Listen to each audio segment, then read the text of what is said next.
کھڑے ہو کر کے دعا کریں، کیونکہ جیسے ہی کعبہ کو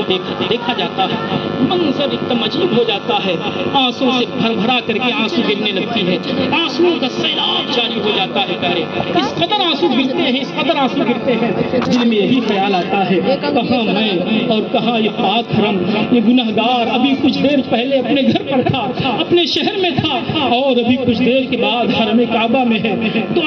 زبان جو ہے کچھ نہیں کہتی، بس آنسو جو ہے رب کی بارگاہ میں التجا کرتی رہتی ہے، آنسوؤں سے دعائیں نکلتی رہتی ہیں۔ دعا کریں۔ اب آپ کو طواف شروع کرنا ہے، جب طواف شروع کرنا ہے تو آپ کیا کریں گے کہ جو چادر آپ نے اوڑھی تھی اب اس کو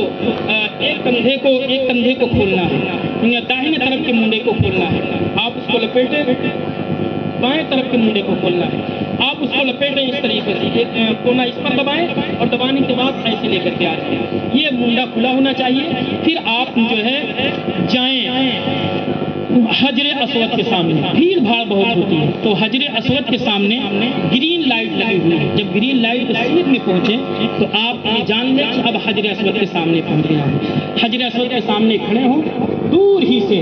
دونوں ہاتھ اٹھا کر کے ایسے چوم کر کے استلام کریں، چومیں اور پڑھیں بسم اللہ وعلی ملت رسول اللہ، درود شریف پڑھیں۔ اب وہاں سے آپ کو طواف کرنا ہے، پھر آپ ایسے کھڑے ہو جائیں، آپ کے بائیں منڈے پر حجر اسود ہوگا، وہاں سے طواف شروع کریں، کیونکہ طواف بہت سارے لوگ کر رہے ہیں، 3 چکر تو جو ہے سینہ تان کے کرنا ہے، لیکن بھیڑ کی وجہ سے اگر آپ اس طریقے سے نہیں کرتے ہیں تو نارمل بھی کر سکتے ہیں، نارمل ہی کریں۔ اب آپ کو اگر دعائیں بتائی گئی ہیں، کتاب وغیرہ لیے ہوئے ہیں تو دیکھ کر کے دعائیں پڑھیں، ورنہ آپ صرف درود شریف پڑھتے رہیں، درود شریف پڑھتے رہیں، طواف کرتے رہیں۔ اور طواف کرتے وقت اکثر ہوتا ہے کہ 2 چکر 3 چکر تو یاد رہتا ہے، ورنہ بعد بھول جاتا ہے کہ چکر جو دماغ سے نکل جاتا ہے، اکثر جتنی بار آپ طواف کریں گے دماغ سے نکل جائے گا، یہ ہوتا ہے سب کے ساتھ، تو یا تو آپ تسبیح لے کر کے جائیں یا تو آپ جو ہے انگلیوں پر گنتے رہیں، یہ پہلا چکر ہو گیا، دوسرا چکر ہو گیا، آپ طواف کرتے رہیں۔ اب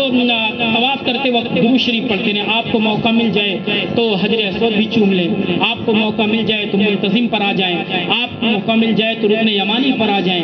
طواف کرنے کے بعد آپ مقام ابراہیم پر آئیں، مقام ابراہیم پر آپ 2 رکعت نماز نفل پڑھیں، وہاں تو جگہ نہیں ملتی ہے، دور ہی جہاں پر جگہ مل جائے آپ وہیں پر مقام ابراہیم پر 2 رکعت نماز نفل پڑھ لیں، پھر دعا کریں۔ دعا کرنے کے بعد آپ ملتزم پر آئیں، رکن شامی جس کو کہا جاتا ہے، رکن یمانی جس کو کہا جاتا ہے، وہاں پر آپ اپنے سینے کو لگائیں، آپ کو موقع لگ جائے، کعبہ شریف کو پکڑ کر کے اب رب کی بارگاہ میں دعا کریں۔ حضور فرماتے ہیں کہ دعا کرنے میں جلدی نہ کرو، بلکہ خوب دیر تک رب کی بارگاہ میں دعا مانگو، خوب دیر تک رب کی بارگاہ میں دعا مانگو۔ آپ کا طواف ہو گیا، آپ نے دعا مانگی، اب آپ آئیں گے زمزم پینے کے لیے، آپ زمزم پییں۔ میرے آقا صلی اللہ تعالیٰ علیہ وسلم ارشاد فرماتے ہیں